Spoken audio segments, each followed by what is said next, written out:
Smith was kicked out of first class. No one could have predicted what happened next, and this story might just change how you see justice. Hit that subscribe button and tell us in the comments, where in the world are you watching from? Will Smith was exhausted, and not in the usual celebrity way. For weeks, his calendar had been overflowing with movie premieres, interviews, and charity events.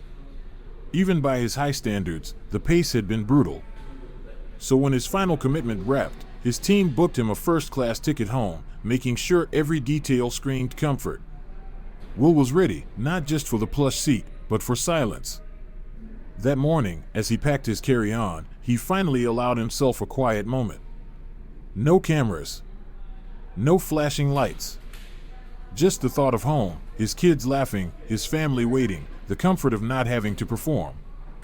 The airport was chaos, of course, fans swarming, cameras clicking, but Will handled it like always, smiles, waves, and a few kind words. Still, under that polished surface, he was running on fumes. He just wanted the quiet. But the moment he stepped onto the plane, something felt off. The flight attendants greeted him with stiff smiles, professional, but cold. It was subtle. A kind of distant politeness. Then, as he took his window seat, the signs kept coming. The man across the aisle wouldn't make eye contact, hiding behind a magazine. Another passenger shifted their bag farther away, not a big move, just enough to say you're not welcome here. The person next to him gave a tight nod, then turned away. Nothing loud. Just off. When the flight attendant came for drink orders, she served the entire cabin first. By the time she reached Will, her tone was clipped, like she was rushing through something unpleasant. He asked for sparkling water, and waited. And waited.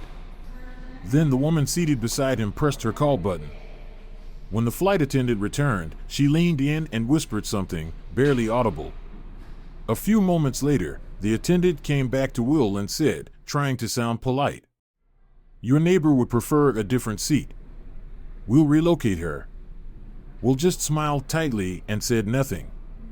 He turned to the window. He wasn't going to give them the show they seemed to expect. But the discomfort lingered. More small slights followed. He asked for a blanket, ignored. Requested a different snack, met with reluctance. Meanwhile, across the aisle, another passenger raised a hand and had their champagne topped off within seconds. And then he heard it. Two passengers talking quietly behind him, but not quiet enough. With his kind of background, one of them muttered, "You'd think he'd stick to private jets." "Yeah," the other one chuckled. "First class just isn't exclusive anymore." Will didn't turn around. He didn't react. Years in the public I had taught him how to keep his cool, even when every cell in his body burned with the urge to respond. But those words? They stuck. They weren't criticizing the actor. They were reducing the man. They weren't attacking his fame, they were attacking his presence. And while this wasn't the first time he'd felt that sting, it didn't make it any easier. He glanced at the call button, finger hovering. But what would he even say? That he felt invisible in a cabin full of people staring through him? That the thousand small ways he was being treated differently added up to something heavy? He knew how it would sound, petty, dramatic. Easy to dismiss. So he didn't press it. He closed his eyes, leaned back, and tried to disappear into the jazz playing through his headphones. He thought about home, his safe place, the only place where he didn't have to prove he belonged. But even the thought of home couldn't shake what had settled in his chest. Because this flight, the one that was supposed to bring peace, had become a quiet reminder of something louder. That no matter how high you rise, there are still people who want to pull you back down. And sometimes, justice isn't about grand speeches or viral moments. Sometimes, it's about the quiet strength not to let it break you. What was supposed to be a peaceful flight had turned into something else entirely, another stage, another performance, where even rest came with strings attached. Smiling through discomfort. Swallowing pride for the sake of peace. As the plane soared higher above the clouds, Will made a silent promise to himself, stay calm, stay patient. It's just a few hours, he told himself. Get through it, go home, forget it. What he didn't know yet was that this moment would spark something far bigger than his own discomfort. This would become the start of a movement. But for now, he sat quietly, eyes on the clouds, trying to pretend the tension in his chest wasn't real. Then, just as he began to relax, flipping through the in-flight magazine, sipping the long-delayed sparkling water, peace slipped away once again. A flight attendant approached. Her expression was tight, her smile mechanical. Will looked up, ready to return her with his usual warmth. But the words she spoke changed everything. Mr. Smith, she said, her tone overly careful, we've received some complaints from other passengers. For the comfort and safety of everyone on board, we're going to need to move you to another seat. Will blinked. Confused. Complaints, he echoed, calm but firm. What kind of complaints? She hesitated. Shifted her weight. It's just, some passengers feel uncomfortable. We're asking for your understanding. It's about maintaining harmony on the flight. He leaned back, her words sinking in. Uncomfortable, he repeated, his voice quiet now, layered with disbelief. What exactly have I done to make anyone uncomfortable? Her eyes darted around the cabin, but no one looked back. Not a single passenger met his gaze. It's not about you personally, she replied. Her voice was clinical now, rehearsed. It's just, we're trying to accommodate everyone's needs. Will exhaled, slow and steady, forcing himself to stay composed. He'd been here before, not on a plane, but in situations just like this. Where dignity had to be balanced against optics. Where pride had to be swallowed in the name of peace. But this wasn't a red carpet. It wasn't an interview. This was personal. I paid for this seat, he said plainly. And I'd like to know why I'm being asked to leave it. That's when the crack showed. We really need your cooperation, she said, quieter now, almost pleading. If you refuse, I'll have to involve the captain. The word captain hit like a warning shot. He knew what that meant. Push this further, and he'd be labeled the problem. The story would be rewritten before he even stepped off the plane. Will Smith causes mid-flight disturbance. He could already see the headlines. The think pieces. The videos. All missing the truth. Around him, the silence grew heavier. Curious eyes watched. Some with concern, others with smug satisfaction. He had a choice. With a slow nod, Will stood up. Fine, he said tightly. Lead the way. The attendant forced a smile and turned. He grabbed his carry-on from the overhead bin. As he walked past the rows of first-class passengers, he felt every stare. No one spoke. But their silence spoke volumes. They didn't need to cheer. Their stillness was enough. The walk to the back felt miles long. Step by step, his pride peeled away like old paint. Finally, she gestured toward a cramped seat by the bathroom. The smell of disinfectant hung in the air. Here you go, she chirped, as if a cheerful tone could erase what just happened. Will sat down slowly, his broad frame barely fitting. He slid his bag under the seat, leaned back, and stared at the blank screen in front of him. The cabin hummed with casual chatter. A few people noticed him, some surprised, some confused. One man whispered to his companion, and Will heard his own name.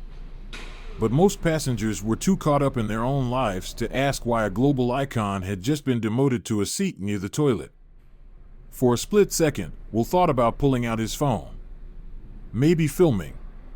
Maybe telling the story while the pain was still raw. But then he stopped. His voice, he knew, might betray him.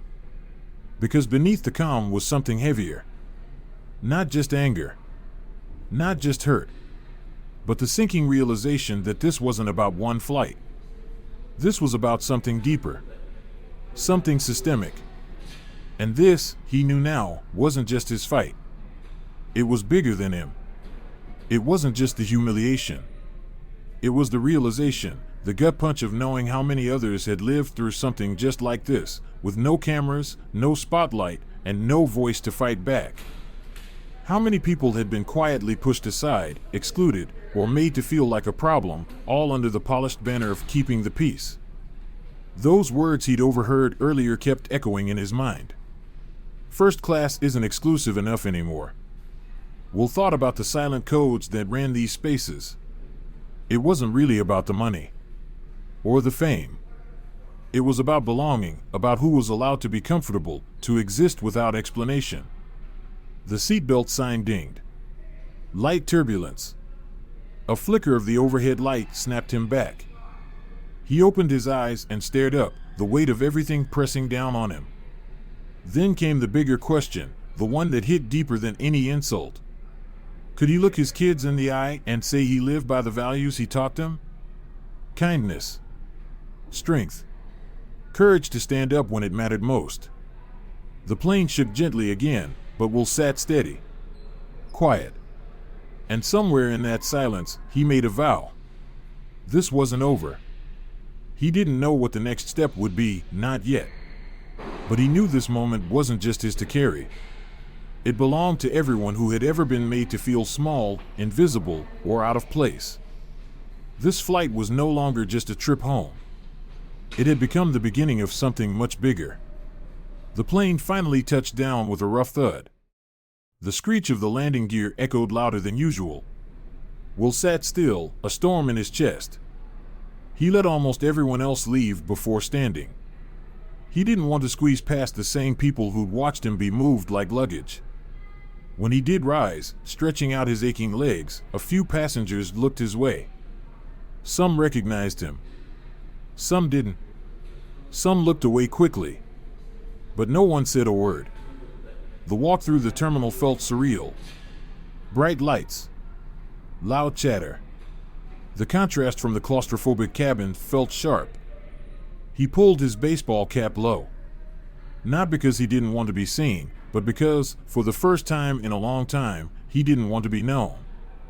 In the back seat of his waiting car, Will finally let out the breath he'd been holding since takeoff. The driver, an older man with a kind voice, asked how the flight was. Will smiled, automatic. It was fine, he said. But it wasn't. As the city lights blurred past the window, he reached for his phone. Held it for a long moment. Then opened the camera. He hit record. Framed by the soft glow of the interior light, he paused. Took a breath. I wasn't going to share this, he said. His voice was steady, but underneath it was a current of quiet fire. But something happened on my flight today, and I can't let it slide. He spoke simply, calmly. No theatrics. He told the truth. About the so-called complaints. The vague reasons. The long walk to the back of the plane. He didn't name the airline. He didn't shame anyone. That wasn't the point. This isn't about me, he said, leaning slightly forward. I've faced this kind of treatment before, and I probably will again. But the problem is, there are people who go through this every single day, and they don't have a platform. They don't have a voice. And that's not okay. He paused, then ended with one simple line. We've got to do better. He hovered for a second, then hit upload. And within hours, the internet lit up. His words hit something raw, something real. The video spread like wildfire. Millions of views. Thousands of comments. One user wrote, "This isn't a celebrity issue. It's a human one. Thank you, Will." Another shared, "I got kicked off a flight with my kids once. Said it was overbooked. We were the only ones asked to leave." People from every walk of life flooded the comments, sharing their own stories, speaking their own truths. And just like that, Will's quiet decision not to stay silent sparked something powerful. This wasn't just about a seat on a plane. It was about who gets to feel like they belong, and who gets told over and over that they don't. Not everyone was on his side. While the majority praised Will's courage and shared their own stories, a wave of skeptics and critics also surfaced. Some brushed off his account as exaggerated. Others asked why he hadn't just flown private. But Will didn't let that noise drown out what truly mattered. Because behind the comments and questions, a much deeper truth was unfolding. Messages from around the world poured in, heartfelt, raw, and painfully familiar. People thanked him for speaking up. Others shared their own moments of quiet humiliation, moments they had never talked about before. It was clear now. This was never just about Will. Eventually, the airline responded. A brief, impersonal statement released on social media and news outlets called the incident an unfortunate misunderstanding. They apologized for any discomfort. But the public wasn't having it. Angry comments flooded their posts. Accusations of deflection and empty PR swarmed in. A hashtag emerged, #DoBetter. And within hours, it was trending. People weren't just upset. They were activated. For Will, reading the messages was overwhelming. Story after story, some just a few lines, others pages long, painted a picture far bigger than his own experience. One in particular struck him. A young mother wrote about being removed from a flight with her kids. The airline claimed it was overbooked, but somehow, they were the only family asked to leave. She described trying to explain to her crying children why they weren't going on their vacation. That story, that heartbreak, stayed with him. And in that moment, something inside Will shifted. This couldn't stop with just a video. The next morning, sitting at his kitchen table with a cup of coffee, he made a decision. He picked up the phone and started making calls. First, a civil rights attorney he trusted. Then, a longtime friend in the entertainment industry who'd always pushed for social change. By the third call, an idea had begun to take shape. He didn't know where this road would lead, but he knew one thing for sure. He wasn't letting this moment pass without action. That video? It had been the first step. A bird's eye view of a broken system. Now it was time to get on the ground and do something about it. In the weeks that followed, Will's schedule transformed. Film sets were replaced by meetings. His kitchen table became a mission hub, scattered with legal pads, open laptops, video calls with activists, lawyers, and people from every corner of the travel industry. He knew this work wouldn't be glamorous. This wasn't about headlines. It was about building something real. Something that could outlive the moment. Late one night, as he read through more of the messages, he noticed something. A pattern. These weren't just isolated incidents. These were shared experiences. Different ages. Different backgrounds. But the same feeling of being told they didn't belong. He grabbed a piece of paper and scribbled a phrase that had popped into his mind. In the sky for all. It felt right. Hopeful. Clear. A call for a world where every traveler, no matter their race, status, or story, could feel safe, respected, and seen. The next day, he assembled a core team, a civil rights lawyer, a hospitality expert, and a former airline employee who had reached out after seeing the video. And together, they got to work. We need to hear from the people directly, Will told them, his voice low but filled with purpose. Their stories are the heart of this. Let's build a space where they can speak, be heard, and be helped. Within days, the first phase of the In the Sky for All initiative went live. A website. A hotline. The hotline allowed travelers to report incidents of discrimination or mistreatment in real time. The website became a hub of resources, passenger rights, legal aid, step-by-step complaint guides. And the response? Massive. Calls poured in. Stories flooded the inbox. The servers barely kept up. What had started as a single moment of humiliation had evolved into a full-scale movement. The next step? Make the world pay attention. Will's team proposed a fundraiser. A press conference. But Will had something else in mind. He didn't want just another event. He wanted a statement, an experience that embodied the very values the movement stood for. And that's when the idea struck him, late one night, somewhere between fatigue and inspiration. "We'll do it on a plane," he said. Will's eyes lit up as the idea took full shape. "We'll transform the plane," he said, energy rising with every word. "Not just into a dinner, but into a living, flying celebration of diversity, art, food, and culture. It wouldn't just be a gathering. It would be a statement. A symbol of what air travel should feel like for everyone." The logistics were tough, no surprise. But Will's passion was contagious, and his team felt it. They pulled together, pushing through long nights and endless checklists. They secured an aircraft through a charter company that believed in the mission. Then came the transformation. The inside of the plane became an art gallery in the sky. The walls were lined with work from young, underrepresented artists, each piece telling a personal story of identity, struggle, and hope. The menu? A tapestry of global flavors, curated to reflect the very purpose of air travel, connection. Dishes from all over the world, all tied together by a single idea: everyone belongs. Will personally curated the guest list. Victims of travel-related discrimination. Activists. Airline reps, community leaders. This wasn't just a dinner. It was a dialogue. A space for truth-telling. A space for change. When the big day arrived, the aircraft, parked at a private hangar, buzzed with life. Guests stepped on board and immediately felt it. This was different. Colorful artwork surrounded them. Music pulsed softly in the background. The vibe was warm, open, powerful. And then, they sat down, not just to eat, but to listen. One woman stood and shared how her family had been mysteriously removed from a flight despite confirmed tickets.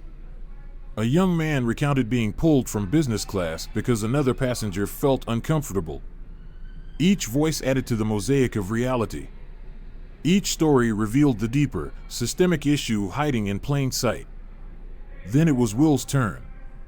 He stood at the front of the plane, looking out at the faces of people who had lived through what he had. He paused, gathered himself, and then spoke.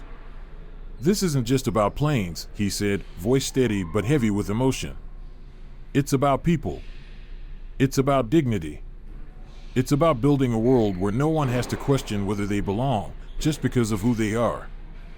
The applause that followed wasn't just for Will. It was for all of them. For every person who had been silent, overlooked, or pushed aside. The impact was instant. Videos and photos exploded across social media. The hashtag in the sky for all surged. News outlets ran the story. Interviews followed. But most importantly, airlines took notice. Several major carriers reached out, asking how they could get involved. They offered to review internal policies. They committed to diversity and inclusion training. Some even asked to participate in industry-wide forums for systemic change. It wasn't just symbolic anymore. It was real. But Will knew better than to celebrate too early. As the final guests trickled off the plane and the lights began to dim, he stayed behind. Seated quietly at one of the tables, he reflected. How far they had come, and how far they still had to go. What started as a painful, personal experience had now become a collective mission. A movement that wasn't just his, but belonged to everyone who had ever felt unseen, unheard, or unwelcome. And as the engines cooled and the hangar quieted, Will made another silent promise. This is only the beginning. In the weeks that followed, the momentum didn't slow. If anything, it grew stronger. The In the Sky for All initiative became a full-time operation. Media coverage, partnerships, policy roundtables. But Will knew something else. Awareness is only the first step. Real change takes structure, persistence, a vision that flies even higher. And so, the next idea came naturally.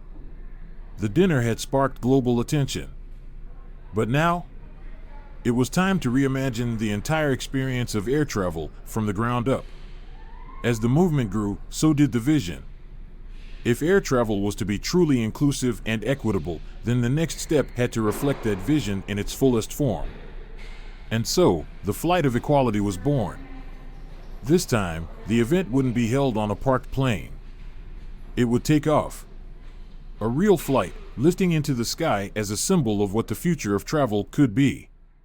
A journey through the clouds, and through possibility itself. Will's team worked day and night to make it happen. They chartered an aircraft, curated every detail, and reached out to communities, cultural groups, schools, and artists. They sourced powerful artwork, live poetry, musical performances. A team of chefs created a global menu, each dish a celebration of culture, connection, and identity. But the heart of the event? The people. Will personally invited individuals who had reached out to him after his video, people who had experienced discrimination in their travels. He wanted their stories front and center. On the day of the flight, the energy in the private terminal was electric. As guests boarded, many carried the weight of painful memories, moments of being excluded, humiliated, or dismissed. But today, they reclaimed that space. The plane lifted off. Smooth. Steady. And the cabin came alive. Art lined the walls. A young poet stepped forward, her voice unwavering as she delivered a piece about the pain of not belonging and the beauty of being seen. Applause filled the cabin like a warm wave. As the meal began, conversations took flight. A young man spoke of being profiled at an airport. A woman recounted how she and her husband were removed from a flight without explanation. Their stories weren't easy to hear, but they mattered. Will moved quietly through the cabin, listening, learning, connecting. And then, as the flight cruised above the city, he stood at the front of the plane and spoke. When we step onto a plane, he began, we're all equal at 30,000 feet. The clouds don't care what we look like, where we're from, or how much we paid for a seat. But too often, our humanity is stripped away before we even take off. Today, we're proving it doesn't have to be that way. Today, this flight is a symbol of empathy, of inclusion, of what happens when we choose respect over fear. The applause was thunderous. But Will wasn't finished. This movement isn't about me. It's about all of you. It's about the pain we've heard today and the hope we're building together. This is just the beginning. As the plane descended, guests exchanged contact info, shared tears, hugs, and quiet smiles. By the time wheels touched the runway, the hashtag Flight of Equality was trending worldwide. Airline execs took notice. Some reached out. Others began revising policies, launching new training programs, and committing to change. But for Will, the greatest win was human. It was the courage, the solidarity, the understanding that real change begins when we listen. What followed was a whirlwind. The In the Sky for All initiative became a force, influencing legislation, corporate policy, and culture.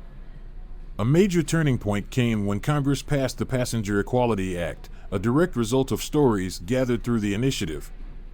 New protections, clear accountability, nationwide training requirements. But the movement didn't stop with planes. It expanded to hotels, rideshare services, cruise lines. Anywhere people traveled. The initiative became a blueprint for justice. A young woman named Sophia, whose letter had once moved Will to tears, now led her own local chapter of the movement. Her voice had gone from quiet to powerful. One night, she handed him a letter from a young boy. I saw my mom cry after an airport treated her bad. But now, I believe it'll be different.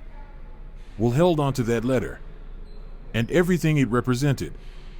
Eventually, the movement went global. A massive summit on travel and equity brought together world leaders, activists, and ordinary travelers. Will's keynote brought the house down. This started with one moment, he said. But it grew because of all of you. Because we imagined something better. And then we built it, together. The crowd rose in a standing ovation.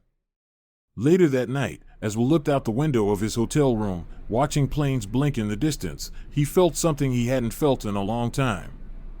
Peace. Not because the work was done, it wasn't. But because the movement was no longer just his. It belonged to everyone who believed that the skies and this world should be safe, open, and equal for all. This was the journey. And it was far from over. But for now, they had already soared higher than anyone imagined. Movie camera, thank you for being part of this journey. If this story moved you, inspired you, or made you see the world differently, don't forget to hit subscribe and turn on notifications. We're just getting started. Drop a comment. Have you ever experienced or witnessed unfair treatment while traveling? And if you believe this message deserves to be heard, share this video with your friends, family, and community. Together, we can keep rising. Together, we can keep flying. In the sky for all.